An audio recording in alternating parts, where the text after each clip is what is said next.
जलालुद्दीन को लेकर के एक बड़ा खुलासा हुआ है। धर्मांतरण गैंग जो चला रहा था उसे 500 करोड़ की फंडिंग दी गई थी, ये जानकारी मिल रही है। और ये भी बताया जा रहा है कि उसने 100 से ज्यादा खाते नेपाल की सीमा पर खुलवा रखे थे। अब इस पूरे मामले को कहीं ना कहीं ईडी टैकल करने वाली है। खुद ईडी इस पूरे मामले को लेकर के कई खुलासे करते हुए नजर आ सकती है। लेकिन आपको बताएं कि इस पूरे मामले में ये जानकारी सूत्र दे रहे हैं कि जलालुद्दीन को 500 करोड़ की फंडिंग मिली। अब तक 200 करोड़ की फंडिंग का पता चला। 300 करोड़ का लेन देन नेपाल से हुआ। नेपाल सीमा पर 100 से ज्यादा खाते खुलवाए गए। फंडिंग के लिए ये खाते खुलवाए गए थे, ये जानकारी मिल रही है। तो ये बड़ी जानकारी आपको बता रहे हैं। बलरामपुर में जिस तरीके से अवैध कोठी बनाई गई थी उस पर भी शिकंजा कसा जा रहा है। हमारे साथ बलरामपुर से हमारे सहयोगी राघवेंद्र जुड़ गए हैं। राघवेंद्र, बुलडोजर लगाए गए हैं। अवैध धर्मांतरण जो चल रहा था उसके खिलाफ कहीं ना कहीं एक्शन करते हुए उत्तर प्रदेश सरकार भी नजर आ रही है। एटीएस भी शिकंजा कस रही है, वहां पर कोठी तोड़ी जा रही है। लेकिन सबसे बड़ी जानकारी ये मिल रही है कि 500 करोड़ रुपए उसे दिए गए थे। बिल्कुल आप ठीक कह रही हैं। चूंकि रिमांड पर लेकर एटीएस पूछताछ कर रही है छांगुर बाबा और नीतू उर्फ नसरीन से, तो नई नई चीज़ें सामने आ रही हैं और बहुत कुछ सामने आने वाला है। चूंकि लगातार अभी 7 दिन यानी कि जो 7 दिन की रिमांड है, बातचीत होगी, सभी कड़ियों को जोड़ा जाएगा। और जो जिस तरह की बातें निकल कर आ रही, पहले ही एक अनुमान लगाया जा रहा था कि 100 करोड़ रुपए से लेकर 500 करोड़ रुपए का आवागमन हुआ है इन 1 दशक या 2 दशक के अंदर। और मैं इसमें उतरौला मार्केट में हूँ और आपको बताना चाहता हूँ कि छांगुर बाबा की जो कमाई थी, यानी जो उसको पैसा, अवैध पैसा आता था, हवाला के जरिए आता था, अरब कंट्री से आता था, नेपाल के रास्ते आता था, उन पैसों का उपयोग कहाँ करता था। एक तो उसने जो अपना साम्राज्य खड़ा किया वहाँ पर बुलडोजर चल गया, जहाँ पर राजेश टीमे ने क्रॉस का निशान लगाया था वहाँ तक बुलडोजर चला। साथ ही देखिए ये उतरौला मार्केट में आसिफिया हसनी हुसैनी कलेक्शन है, ये देख सकते हैं। ये जो कलेक्शन है यह बंद है। अगल बगल की तो मार्केट खुली हुई है, लेकिन ये जो कलेक्शन है ये बंद है। और ये बंद इसलिए है चूँकि कहा जाता था कि ये छांगुर बाबा का ये छोटा मिनी कॉम्प्लेक्स है जहाँ पर दुकानें थी, दुकानदार यहाँ पर अब नहीं है, दुकान पर ताला लगा हुआ है। ताला इसलिए लगा है, बाबा जेल में बंद है, छांगुर बाबा जेल में बंद है, उसके सहयोगी जेल में बंद है। लोगों को डर है कि कहीं वो भी न चपेट में आ जाएं। तो आप देख सकते हैं कि यहाँ पर कितने ताले लगे हुए हैं। पूरा कॉम्प्लेक्स बंद है और अगल बगल के मार्केट खुला है। देखिए ताला नंबर 1, ताला नंबर 2, ताला नंबर 3 और देखिए उधर। तो ये एक बड़ा सा गेट है, सीसीटीवी कैमरा भी लगा है, लेकिन सब कुछ बंद है। यहाँ कई दिनों से झाड़ू नहीं लगी है क्योंकि कई दिनों से ये मॉल बंद है। लोग छोड़कर इसको भाग गए हैं, इस कॉम्प्लेक्स को छोड़ के। तो कुल मिलाकर आप समझिए कि जहाँ जहाँ भी छांगुर बाबा ने प्रॉपर्टी बनाई, चाहे महाराष्ट्र हो, चाहे वह लखनऊ हो, चाहे वो बलरामपुर उतरौला की धरती हो, जहाँ जहाँ भी उसने गलत किया है, हर पहलुओं की जाँच हो रही है। ईडी भी इसमें इन्वॉल्व है। ईडी कागजों की जाँच कर रही है, अकाउंट्स की जाँच कर रही है, विदेशी फंडिंग की जाँच कर रही है। और एटीएस तो पूछताछ कर ही रही है कि जो लोग 9 लोगों का एफआईआर में नाम था, 4 लोग जेल में हैं और 5 लोग फरार हैं। फरार लोगों पे पुलिस कहीं न कहीं टीम बनाकर उनको भी ढूंढ रही है। और साथ ही जिन लोगों का और भी नया नया कनेक्शन निकल कर आ रहा है, नेटवर्क निकल कर आ रहा है, सभी पहलुओं पर जांच हो रही है।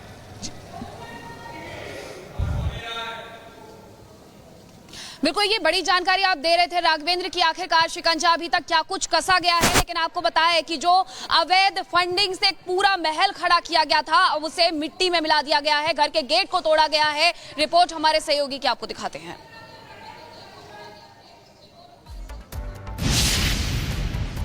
का अवैध साम्राज्य ध्वस्त हो चुका है। आप देख सकते हैं कि जो आलीशान इसका जो द्वार था, जो गेट था, उसको बुलडोजर से गिरा दिया गया है, ध्वस्त किया जा चुका है। आप देख सकते हैं कि किस तरह से यह आलीशान जो गेट था आज वह पूरी तरह से बर्बाद हो चुका है। और ख़ास बात मैं आपको बताऊंगा कि देखिए कितने मजबूत इसमें एंगल्स लगे हैं लोहे के। और साथ ही ये एक मोटी सरिया मैं आपको दिखाता हूँ कि कितनी मोटी मोटी सरिया यूज़ हुई है। ये सरिया आप देखिए, ये इतनी मजबूत सरिया है कि जब मजबूत कंक्रीट कोई बनती है, यानी कि देखा जाए तो नदियों पे जो पिलर्स बनते हैं पुल के लिए, उन सब जगहों पे ज़्यादा इतनी मोटी मोटी सरिया यूज़ होती हैं। उतनी मोटी सरिया यहाँ पर लगी हुई है। आप देख सकते हैं, ये देखिए ये मोटी सरिया, ये कितनी मजबूत सरिया है। ये कोई सामान्य सरिया नहीं है, लेकिन इन सब सरियों का उपयोग अपने साम्राज्य में इसने किया हुआ था। काफ़ी बड़ा द्वार बनाया हुआ था। इसमें सिर्फ छोटी गाड़ियां ही नहीं, ट्रक और बस की भी एंट्री हो सकती है। इतना बड़ा और भव्य इसने गेट बनाया हुआ था। हालांकि 3 दिन लगातार बुलडोज़र चला था, कल जहां तक गिराना था, जहां तक राजस्व टीम ने क्रॉस का निशान लगाया था, नोटिस चस्पा किया था, वहां तक बुलडोज़र की कार्रवाई चली है, वहां तक ध्वस्तीकरण की प्रक्रिया पूरी की गई है। और इसको देखिए, जो इस गेट है यहाँ पर काफ़ी मलबा भी रख दिया गया है ताकि कोई ना जा सके और ना कोई निकल कर के आ सके। तो इसको पूरी तरह से बंद कर दिया गया है। और जो छांगुर बाबा है वह लखनऊ जेल में बंद था, वहाँ पर एटीएस ने रिमांड लेकर कल दिन भर उससे पूछताछ की है। बहुत सारी जानकारी एटीएस को मिला होगा, काफ़ी इनपुट्स इकट्ठा हुए होंगे। हालांकि यह जांच जारी रहेगी, 7 दिन की रिमांड है। नीतू को भी रिमांड में लिया गया है, नीतू से भी बातचीत होगी और तमाम कड़ियाँ, यानी कि छांगुर बाबा से संबंधित, छांगुर बाबा के पास जो पैसे आए थे, विदेशी जो फंड आए थे, हवाला के थ्रू आए थे, अरब कंट्री से आए थे, नेपाल के रास्ते आए थे, उसका उपयोग क्या इन्हीं साम्राज्य को बनाने में लगा है या धर्मांतरण में लगा है या और भी कहीं अन्य प्रॉपर्टी खरीदी गई है, जो महाराष्ट्र में प्रॉपर्टी खरीदी गई है उसका पैसा कहां से आया। इन तमाम पहलुओं पर जांच हो रही है। साथ ही ईडी भी इसमें इन्वॉल्व है, ईडी भी पूरे कागजात की जांच कर रही है। जल्द ही वह छांगुर बाबा से पूछताछ कर सकती है। राघवेंद्र, आपकी रिपोर्ट हम दर्शकों को दिखा रहे थे, लेकिन एक सवाल ये भी है कि अभी तक एटीएस भी इस पूरे मामले की जांच जहां तक करने वाली थी कर रही है और एफआईआर की कॉपी भी तलब कर ली गई थी, तो दूसरी तरफ ईडी की भी एंट्री हो गई है इस पूरे केस में। बिल्कुल, देखिए ईडी की एंट्री बहुत महत्वपूर्ण है, इसलिए है कि इसमें विदेश का मामला है और हवाला का मामला है, गलत संपत्ति अर्जित करने का मामला है। और इस तरह का जब मामला आता है तो ईडी की मजबूरी बन जाता है कि उस शख्स से एफआईआर करके पूछताछ करे। तो एफआईआर हो गई है, जल्द ही छांगुर बाबा से ईडी भी रिमांड पर लेकर पूछताछ करेगी। के साथ जैसे आपकी रिपोर्ट दिखा रहे थे, अब बता दें कि छांगुर बाबा जिस पर शिकंजा कसा जा चुका है, एटीएस इस पूरे मामले में दखल दे चुकी है, कार्रवाई कर रही है। तो दूसरी तरफ जिस तरीके से करोड़ों की फंडिंग को लेकर के खुलासे हो रहे हैं, अब कहीं ना कहीं ईडी भी सक्रिय हो गई है और ईडी इस पूरे मामले की छानबीन करने वाली है। रिपोर्ट आपको दिखाते हैं।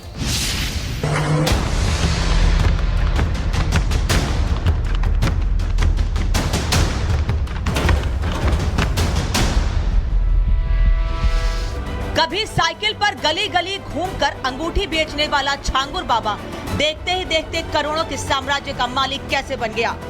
बलरामपुर के लोग आज भी इस बात को समझ नहीं पा रहे हैं। बलरामपुर में बनी छांगुर बाबा की हवेली किसी किले से कम नहीं थी। ऊंची दीवारें, दीवारों पर करंट दौड़ते कांटेदार तार और अंदर बनी 18 से 20 कमरों वाली महल नुमा कोठी, ये सब देखकर स्थानीय लोगों के साथ अफसर भी हैरान हैं। उसकी आलीशान कोठी पर बुलडोजर चला तो एक एक करके धर्मांतरण के रुपयों से बनी इमारत की ईंट ढहने लगी। धर्मांतरण पर सबसे बड़े गैंग का पर्दाफाश हुआ तो छांगुर बाबा का फंड मैनेजर मोहम्मद अहमद खान के गाँव वालों ने ही उसकी पोल खोल कर रख दी। अहमद के खिलाफ आपराधिक मुकदमों के कागजात को भी गांव वालों ने दिखाया, पैसे के लेन देन को दिखाया।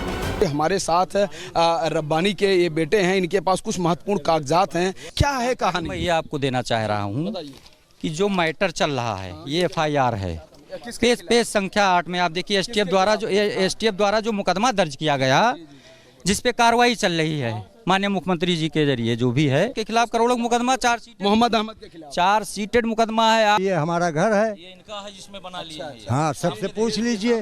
अंदर दरवाजा लगा हुआ है, वो भी दिखा सकता हूँ। बिजली हमारे नाम से लगी हुई है, वो भी दिखा सकता हूँ।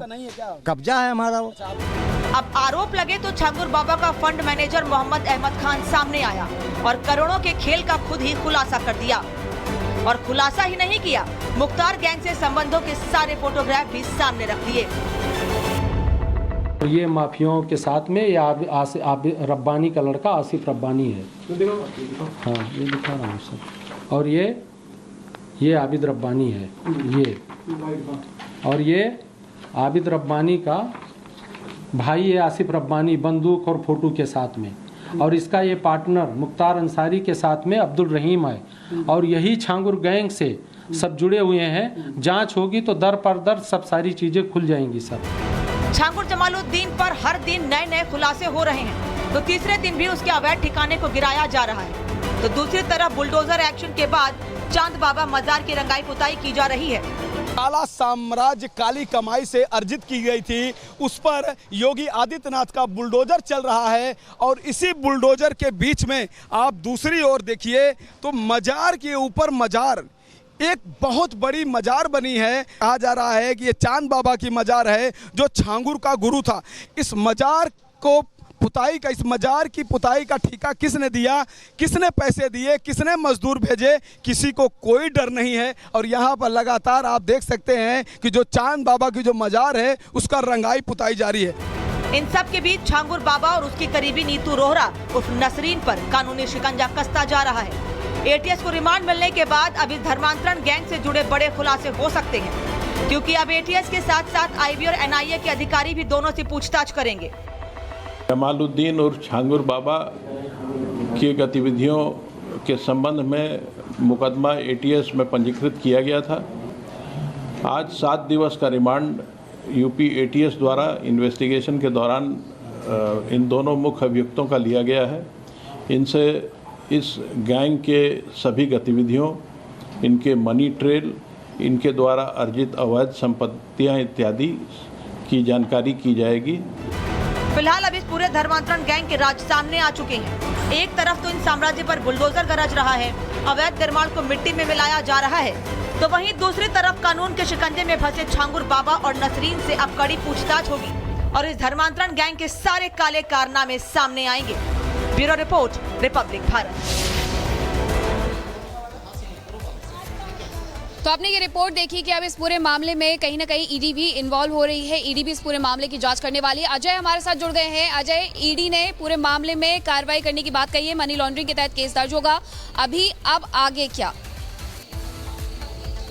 देखिए, बिल्कुल एक तरीके से जो कार्रवाई आर्थिक लेन देन, इस पूरे मामले में जो सबसे सनसनीखेज है वो है आर्थिक लेन देन, क्योंकि जो यहाँ करोड़ों की संपत्ति जो एसेट है वो बनाई गई है, करोड़ों की धनराशि विदेशी खातों से आई है। ऐसे में इस समय जब एटीएस ने छांगुर की रिमांड ली हुई है, एटीएस पूछताछ करेगी ये जो धन का आदान प्रदान है, ये जो धन विदेशों से आ रहा है, ये जो धन देश में डिस्ट्रीब्यूट किया जा रहा है, बलरामपुर में जो संपत्तियां खड़ी की जा रही हैं, उसका ट्रेल क्या है, उस आर्थिक लेन देन का जो लेखा जोखा है वो क्या है, किससे आ रहा था, किससे जा रहा था।